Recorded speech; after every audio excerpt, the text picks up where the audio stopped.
नमस्कार दोस्तों, मेरा नाम शालिनी है। मेरी उम्र 35 साल है और मैं लखनऊ की एक बड़ी कोठी में रहती हूँ। मेरे पति राजीव एक बिजनेसमैन है जो ज्यादातर बाहर ही रहते हैं, कभी दिल्ली, कभी मुंबई। इस वजह से कोठी का सारा काम, उसकी देखभाल और अपने अकेलेपन का सामना सब मुझे ही करना पड़ता है। वैसे तो मेरे पास 2 नौकर हैं, एक कुक और एक माली। लेकिन हाल ही में एक नया नौकर आया है जिसका नाम रवि है। उम्र होगी कोई 25 साल के आसपास, सांवला दुबला पतला, लेकिन चेहरे पर एक सच्ची मुस्कान और आंखों में कुछ गहराई सी थी जो अजीब लगती थी पर अच्छी भी। पहली बार जब वो सामने आया था, सफेद शर्ट और हल्की सी फटी जींस में, उसके हाथ में पानी का गिलास था जो उसने बड़ी नरमी से मेरे सामने रखा। उस पल उसके हाथों की गर्मी मेरी उंगलियों से टकराई तो कुछ पल के लिए मैं ठिठक गई थी। शायद इसलिए क्योंकि बहुत दिनों बाद किसी ने मुझे इतने ध्यान से देखा था। पति के बिजनेस टूर अब महीने 2 महीने तक चलते थे। ऐसे में कोठी में खामोशी के सिवा कुछ नहीं होता था। दीवारें भी जैसे चुपचाप मुझसे बातें करती और मैं बस उन्हें सुनती रहती। रवि आया तो लगा जैसे घर में थोड़ी हलचल लौट आई हो। सुबह वो झाड़ू पोछा करता, फिर बगीचे में जाकर पौधों को पानी देता। लेकिन मुझे हैरानी इस बात की थी कि जब भी मैं बालकनी में खड़ी होकर नीचे देखती, वह जैसे मेरे देखने का अंदाज भांप लेता और बिना कुछ बोले बस हल्की सी मुस्कान दे देता। उस मुस्कान में कुछ था जो सीधे दिल तक उतर जाता था। एक दिन दोपहर में मैंने उसे बुलाया, रवि जरा पानी लाना। वो अंदर आया और जब गिलास मेरे पास रखा तो बोला, मालकिन आज बहुत गर्मी है, ठंडा पानी दे दूं? उसकी आवाज में इतनी नरमी थी कि मेरे होठों पर अनायास मुस्कान आ गई। मैंने कहा, हाँ रवि, ठंडा ही दे दो। फिर जब वह मुड़ा तो उसकी चाल में एक आत्मविश्वास था जो किसी भी नौकर में शायद ही देखा हो। अगले दिन जब मैं ड्राइंग रूम में बैठी थी, उसने सफाई करते हुए पूछा, मालकिन यह फूलदान यहाँ ठीक लगेगा या मेज पर? मैं उसकी आवाज सुनकर चौंक गई, क्योंकि उसने यह सवाल बहुत सहजता से पूछा था, जैसे कोई अपना पूछता है। मैंने कहा, तुम्हें जो ठीक लगे, और उस दिन पहली बार महसूस हुआ कि उसके जवाबों का इंतजार करने लगी हूँ। शाम को जब वो बगीचे में पानी दे रहा था तो मैंने खिड़की से देखा, उसकी बाजुओं की नसें उभर आई थी। सूरज की ढलती रोशनी में पसीना चमक रहा था और उसके चेहरे पर एक अजीब सी सच्चाई थी। पता नहीं क्यों मैं बार बार उस तरफ देख रही थी। रात को जब पति का फोन आया, उन्होंने हमेशा की तरह बस काम की बातें की, फिर कहा कि अगले हफ्ते तक नहीं आ पाएंगे। फोन रखते ही मन में एक खालीपन उतर आया। उसी रात बालकनी में बैठी थी कि रवि चाय लेकर आया। बोला, मालकिन सोचा आप अकेली होंगी, चाय बना दी। मैं चौकी पर, साथ ही दिल को अच्छा भी लगा। मैंने कहा, तुम्हें कैसे पता कि चाय पीना चाह रही थी? वह बोला, पता नहीं लगा, शायद चाहेंगी। उसकी आंखें झुकी हुई थी पर उनमें एक सादगी थी जो दिल छू गई। मैंने धीरे से कप लिया और पहली घूंट लेते ही बोली, बहुत बढ़िया चाय बनाई है। वो मुस्कुराया और बोला, आपके लिए तो कोशिश करनी ही चाहिए। वो पल कुछ ज्यादा ही गहरा था।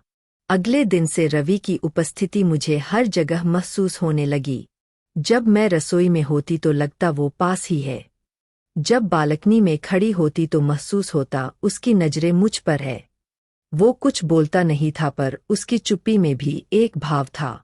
एक शाम में थोड़ी थकी हुई थी तो बोली, रवि आज जरा सिर दबा दो। उसने बिना कुछ कहे हाथों में तेल लिया और धीरे धीरे बालों में उंगलियां फेरने लगा। उसकी उंगलियों का स्पर्श इतना सुकून देने वाला था कि आंखें बंद हो गई। मैं कुछ पल तक बस उसी एहसास में खोई रही। वो कुछ नहीं बोला, बस चुपचाप काम करता रहा। लेकिन मुझे लगा जैसे हर उंगली के साथ वो मेरी थकान को दूर कर रहा हो। जब उसने धीरे से पूछा, आराम एला मालकिन, तो उसकी आवाज में इतनी सच्ची चिंता थी कि दिल पिघल गया। मैंने बस हाँ कहा पर दिल में हलचल बहुत थी। उसके बाद से हमारे बीच एक अनहा रिश्ता सा बनने लगा। वह मेरे हर इशारे को बिना बोले समझ लेता था। सुबह अगर मैं हल्के रंग की साड़ी पहनती तो वह बगीचे में वैसा ही फूल तोड़कर फूलदान में रख देता। मैं उसे डांटने का नाटक करती पर मन में मुस्कुराती रहती। एक दिन मैंने उसे डाइनिंग टेबल पर अखबार पढ़ते पकड़ लिया। बोली, अरे वाह, तुम तो पढ़े लिखे लगते हो। वो बोला, थोड़ा बहुत मालकिन, बस 10वीं तक। मैंने कहा, तो फिर ज्यादा पर क्यों नहीं पाए? वो बोला, घर की हालत ठीक नहीं थी, काम करना पड़ा। उस जवाब में उसकी सादगी थी, पर मुझे उसमें एक गहराई दिखी।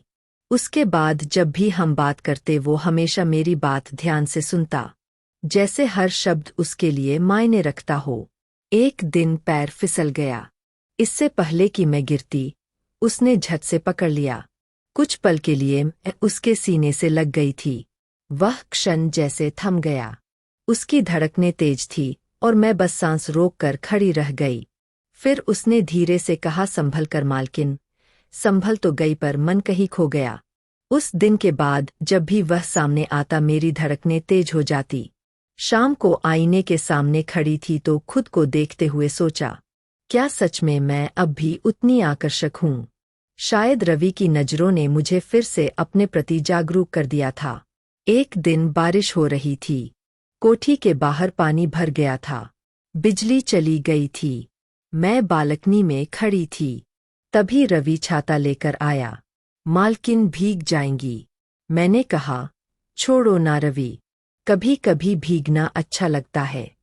वो मुस्कुराया और बोला, अगर मन करे तो मैं भी भीग जाऊं। और फिर बिना इंतजार किए वो मेरे पास आ गया। हम दोनों बारिश की बूंदों में कुछ देर तक खड़े रहे। हवा ठंडी थी, लेकिन उसके पास होने से एक अजीब सी गर्माहट थी। उस दिन पहली बार लगा कि कोठी में अब सन्नाटा नहीं रहा। रात को जब मैं अपने कमरे में लौटी तो मन में हलचल थी।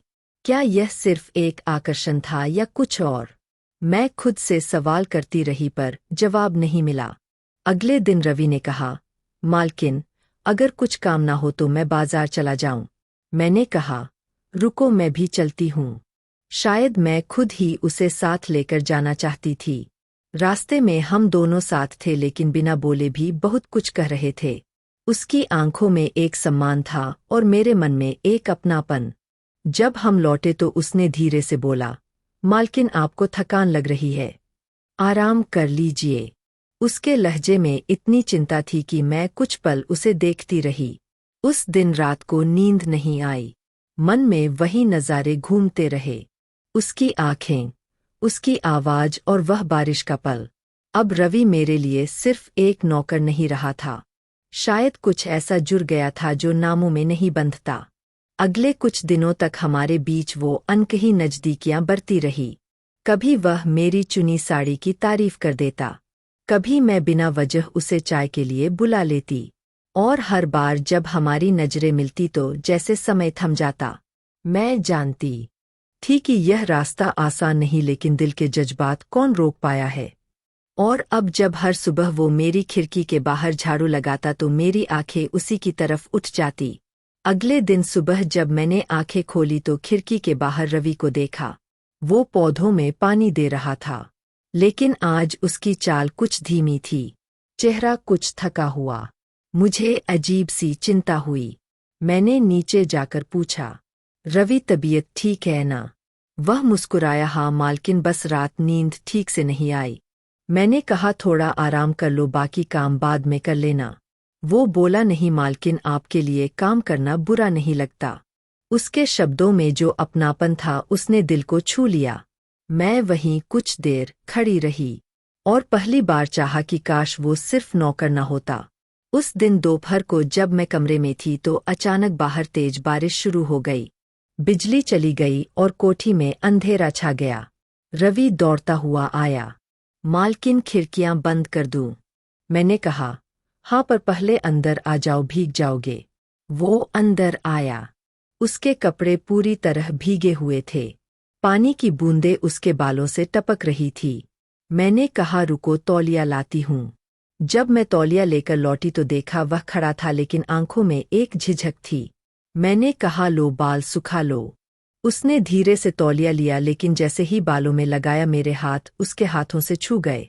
वो पल कुछ अलग था। हवा में ठंडक थी लेकिन उस छुवन में एक गर्माहट थी। दोनों कुछ पल के लिए एक दूसरे को देखने लगे। मैंने नजरें झुका ली पर मन नहीं झुका। तभी वह बोला, मालकिन आप भीग गई है, जरा कपड़े बदल लीजिए। उसकी आवाज में चिंता थी लेकिन उसमें भाव भी थे। मैंने सिर हिलाया और कमरे की तरफ बढ़ गई, लेकिन जब आईने के सामने खुद को देखा तो समझ आया कि वह क्यों कह रहा था। सच में मैं भीग चुकी थी, बाल गीले, साड़ी बदन से चिपकी हुई। उस पल मन में वही सोच घूम गई, क्या रवि ने मुझे ऐसे ही देखा होगा, और अगर देखा तो उसकी नज़रों में मैं कैसी लगी होंगी। उस रात बहुत देर तक नींद नहीं आई। बाहर बारिश थी और मन में भी कुछ बेचैनी। अगली सुबह जब मैंने नीचे आकर देखा तो रवि चाय तैयार कर रहा था। जैसे ही उसने कप रखा बोला, कल की बारिश में आपको ठंड तो नहीं लगी? मैंने बस मुस्कुरा कर कहा, नहीं रवि, अब ठीक हूँ।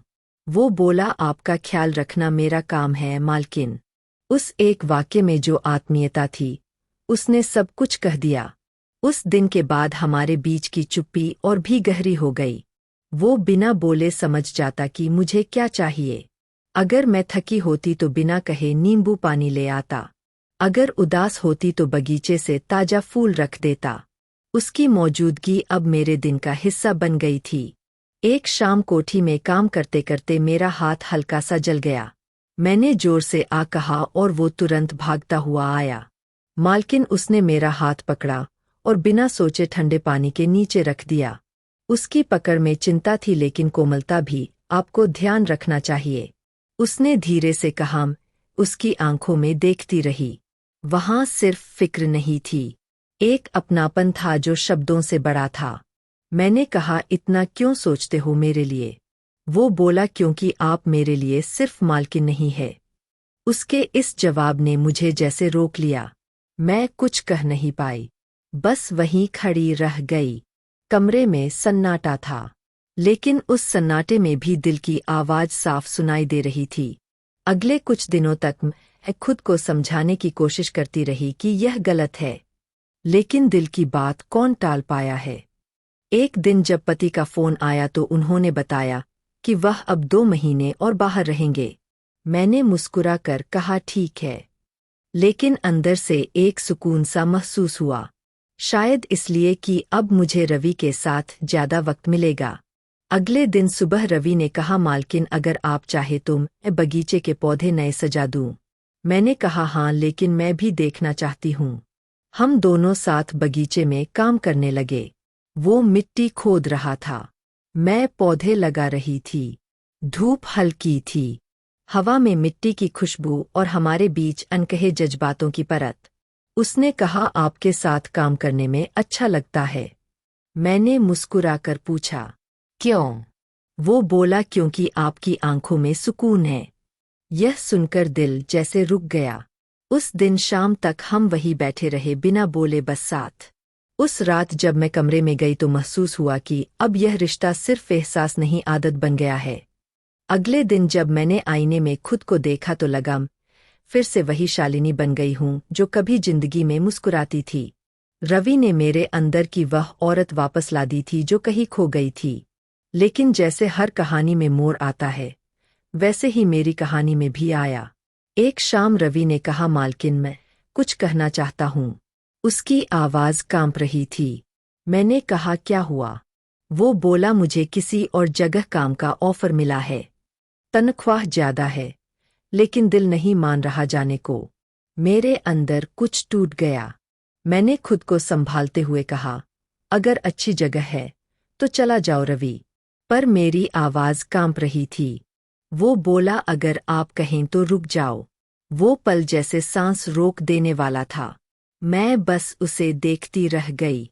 फिर धीरे से बोली, जो तुम्हारे लिए ठीक हो वही करो। वो चुप रहा पर उसकी आंखों में सवाल थे। अगले 2 दिन उसने कुछ नहीं कहा, पर उसका बर्ताव बदल गया। अब वह मुझसे नजरें मिलाने से कतराने लगा। मुझे उसकी दूरी महसूस होने लगी। रात को जब मैं बालकनी में खड़ी थी तो देखा वो बगीचे में बैठा है। सिर झुकाए मैं नीचे चली गई। बोली, रवि, क्या हुआ? उसने ऊपर देखा, आंखें लाल थी। आपके बिना नहीं रह पाऊंगा मालकिन। मेरी सांसें थम गई। मैंने कहा, रवि, यह जो हम महसूस कर रहे हैं उसे शायद नाम नहीं दिया जा सकता। वो बोला, नाम की जरूरत भी नहीं है, बस एहसास ही काफी है। उसकी बातें सुनकर दिल भर आया। मैं पास गई और बस चुपचाप उसके बगल में बैठ गई। हवा चल रही थी, चांदनी फैली हुई थी और हमारे बीच सिर्फ खामोशी थी। कुछ देर बाद उसने कहा, मालकिन, अगर कभी मैं चला जाऊं तो क्या आप मुझे याद रखेंगी? मैंने धीरे से कहा, शायद नहीं भूल पाऊंगी। उस रात कुछ नहीं कहा गया, लेकिन बहुत कुछ महसूस हुआ। अगले दिन वह काम करता रहा जैसे कुछ हुआ ही ना हो, लेकिन उसकी आंखों में अब भी वही गहराई थी। शाम को जब मैं कमरे में थी, उसने दरवाजे पर दस्तक दी। मालकिन, मैं जा रहा हूँ, उसने धीरे से कहा। मेरे हाथ में रखी किताब गिर गई। मैं उसकी तरफ बढ़ी। बोली, इतनी जल्दी? वो बोला, दिल नहीं है जाने का, लेकिन शायद यही सही होगा। मैंने कुछ नहीं कहा, बस उसे देखती रही। वो झुका और बोला, ध्यान रखिएगा। सिर हिलाकर रह गई। वो चला गया। दरवाजा बंद हुआ तो लगा जैसे पूरा घर खाली हो गया हो। अगले कुछ दिनों तक मैं बिल्कुल चुप रही। उसकी मुस्कान, उसकी आवाज, उसकी चिंता, सब कुछ आंखों के सामने घूमता रहा। लेकिन एक शाम जब बालकनी में गई तो देखा दरवाजे पर वही पुराना फूलदान रखा था जिसमें वह रोज फूल रखता था। उसमें आज भी एक ताजा गुलाब था और उसके नीचे एक चिट्ठी। मालकिन, मैं दूर जा रहा हूँ, पर आपकी मुस्कान मेरी याद में रहेगी। उस चिट्ठी को पढ़ते हुए आंखें नम हो गई, लेकिन दिल में सुकून था कि जो एहसास हमने जिया वो सच्चा था। आज भी जब शाम को बगीचे में जाती हूँ तो हवा में उसकी मौजूदगी महसूस होती है। कोठी अब भी वही है, दीवारें भी वही, पर अब वह खामोश नहीं लगती। शायद क्योंकि रवि ने मेरे दिल में वह हलचल छोड़ दी है जो जिंदगी भर साथ रहेगी। और मैं मुस्कुराकर आसमान की तरफ देखती हूँ। शायद वह कहीं ना कहीं वही मुस्कान लौटाकर देख रहा हो।